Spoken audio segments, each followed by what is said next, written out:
Xin chào mọi người. Xin chào mọi người. Ngày hôm nay ba bố con mình sẽ cùng hướng dẫn mọi người cách làm mặt nạ để chống giọt bắn chỉ trong vòng 5 giây. 5 giây là mọi người đã có thể làm được rồi. Những ngày này thì dân văn phòng thường xuyên, nếu mà đang phải đi làm thì thường xuyên phải đeo khẩu trang. Và việc đeo khẩu trang liên tục làm cho mọi người cũng cảm thấy rất là khó chịu. Chính vì vậy là mình sẽ hướng dẫn mọi người sử dụng chính những cái vật dụng văn phòng để có thể làm được ngay một cái mặt nạ chống giọt bắn.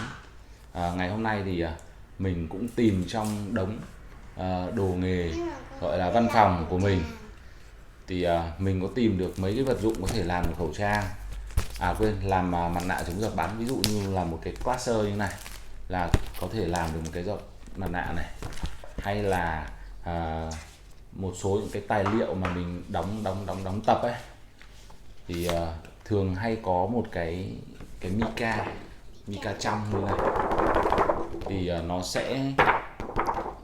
sẽ nhìn nó sẽ trong hơn. Còn cái loại classer này thì mình sẽ phải lựa chọn loại nó thật là trong vắt. Con thích chọn cái này. Rồi, thế thì bây giờ mình sẽ thử làm trên cái này nhá. Mi ơi, đưa cho bố cái kính. Thank you.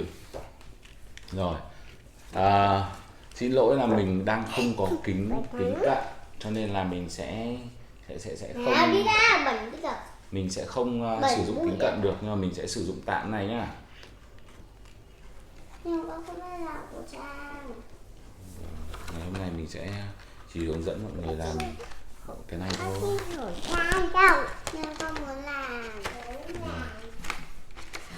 Rồi, rất nhanh, chỉ trong 5 giây thôi là mình. Rồi, bây giờ thì mình đã có luôn một cái mặt nạ để chống giọt bắn rồi.